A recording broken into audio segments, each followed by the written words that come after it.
Whatever happened to Zelda 3?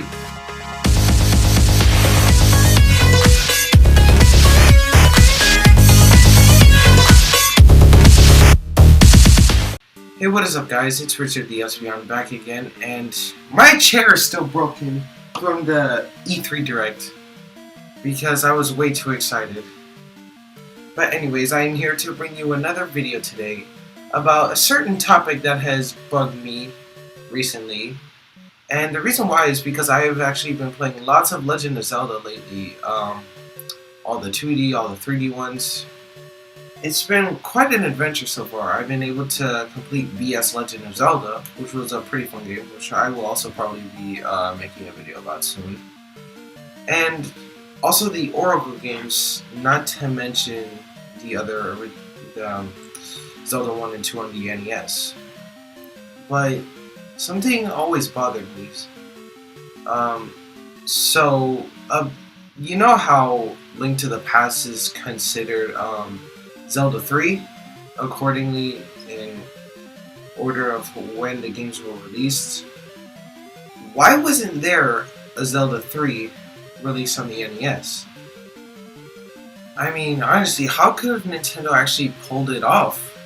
Besides, look, Zelda 1 was from a top-down perspective, and then all of a sudden in Zelda 2 they decided to switch to a side-scroller, and I have to admit, I've played it very hard, especially Death Mountain. I'm pretty sure I'm only like probably 1/4 through with the game. I'm not sure, but overall it's very hard.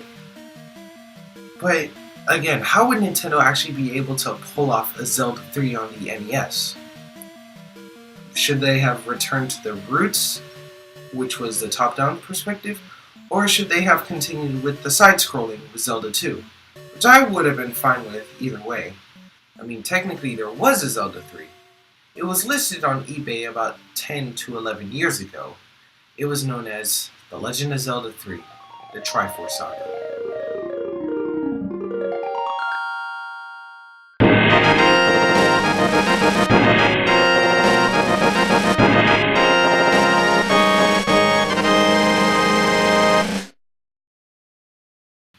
Alright, so here's a little bit of a scene setup. It's October 2005. The hype has died down for Zelda until the following year. A large part of the Zelda community got jebaited in April with EGM's realistic Wind Waker prank, which was based on the hopes for the newest Zelda to be as real as the Space World 2000 GameCube demo, if not more. Not to mention that Link's Awakening Advance fiasco. And then, on October 20th, out of seemingly nowhere and within the Earth's core, an article was published on joystick.com regarding the alleged beta cartridge of the third Zelda NES installment called Zelda 3, the Triforce Saga. This cartridge was found on good old eBay. You know, the deserted wasteland of unfulfilled promises and scams!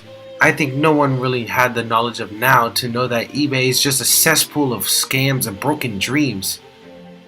The game's owner, only known by Richard Vialu, is entirely unknown. We know nothing about this guy except for the fact that he had Zelda 3, and we wanted it, damn it! However, without any proof at all, there was doubt plenty, but thankfully, there was a picture on the eBay listing, and boy oh boy, doesn't that look legit. It's a close-up of the label and reads, The Legend of Zelda 3, the Triforce Saga, beta 0.6.24.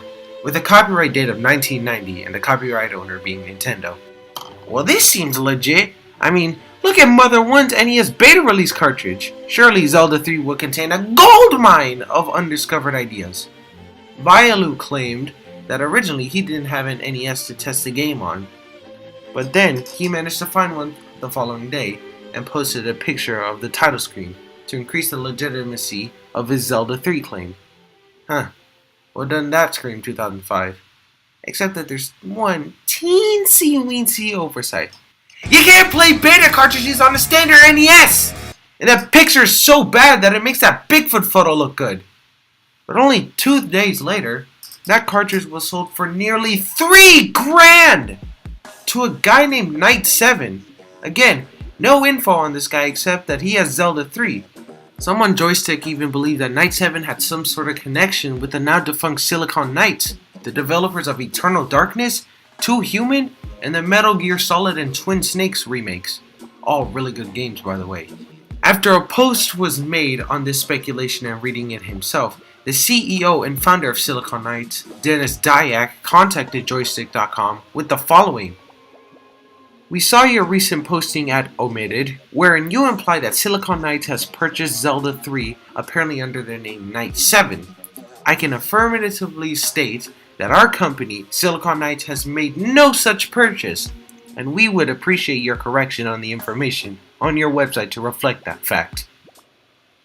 With respect to the person using the name Knight 7, we are currently investigating whether anyone using that web name is employed by Silicon Knights.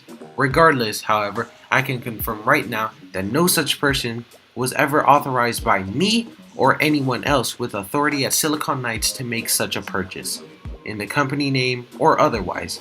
To the extent that some person is using our trademark company name in an unauthorized manner, we will deal with that directly. In the meantime, we wanted to set the record straight with respect to our corporate activities in view of your article.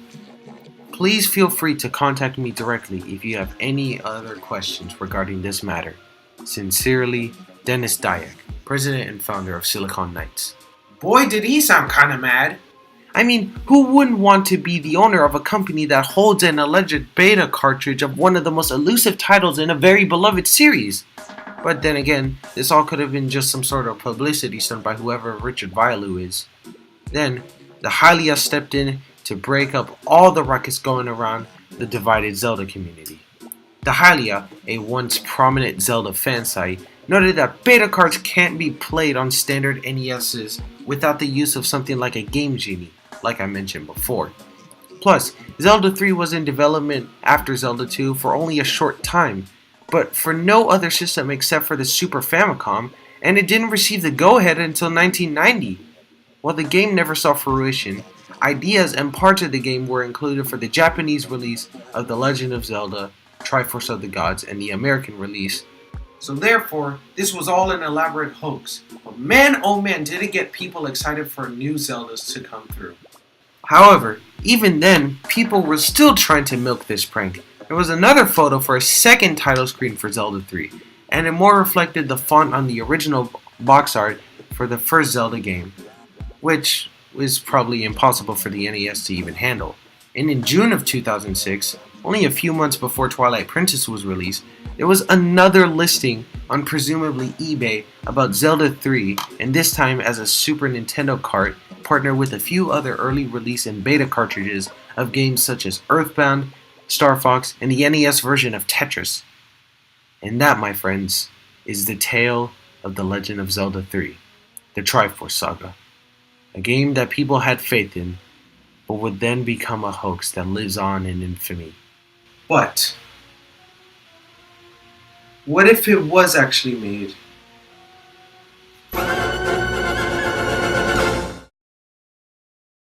Hey guys, I honestly wanted to say thank you for tuning in and watching the video. Please be sure to subscribe and turn on the notification bell, please. And if you like the video, please leave a like on it and tell me also why you like it in the comments, and vice versa. And be sure to share this around with your buddies as well. I'll be seeing you guys in the next one. Toodaloo!